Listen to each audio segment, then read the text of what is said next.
រៀងសត្វចាបនិងសត្វដដរីព្រៃធំមួយពោពេញដោយដើមឈើខ្ពស់ខ្ពស់សត្វជាច្រើនរស់នៅយ៉ាងសុខសាន្ត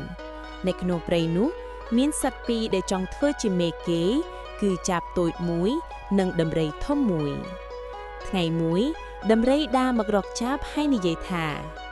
យើងមកភ្នាល់គ្នាផឹកទឹកអ្នកណាផឹកបានច្រើនជាងអ្នកនោះធ្វើជាមេចាបគិតបន្តិចហើយយល់ព្រមភ្លាមព្រោះវាមានគំនិតមួយក្នុងចិត្តចាបហើរនាំផ្លូវដំរីដើរតាមពីក្រោយពួកវាឆ្លងកាត់ព្រៃឆ្លងកាត់ភ្នំនិងដងទន្លេរហូតដល់មាត់សមុទ្រធំពេលនោះទឹកសមុទ្រកំពុងចូលខ្យល់បក់និងរលកបោកឈ្នាចាបនិយាយថាដំរីអ្នកធំជាងសូមផឹកមុនទៅដំរីចាប់ផ្ដើមផឹកទឹកសមុទ្រទឹកប្រៃពិបាកលេបណាស់ប៉ុន្តែដោយចង់ឈ្នះវាខំផឹកមិនឈប់ទឹកនៅតែចូលឡើងរហូតដល់ពួកដំរីពេញទើបវាឈប់ផឹកដោយហត់ខ្លាំង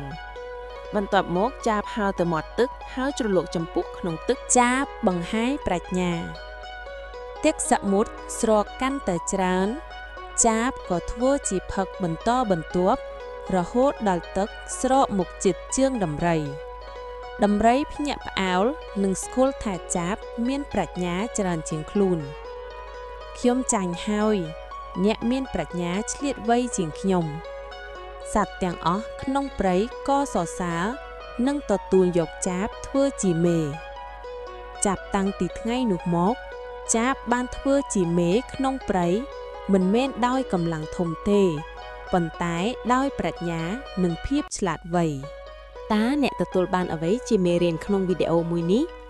នៅក្នុងវីដេអូមួយនេះចង់បង្ហាញអំពីអ្នកដែលមានប្រាជ្ញាអាចដោះស្រាយដែលមិនបាច់ចាំប្រើកម្លាំងបាយធំទេប្រាជ្ញាជាអាវុធដ៏មុតស្រួចនិងជាស្ពានអាចចម្លងយើងបាន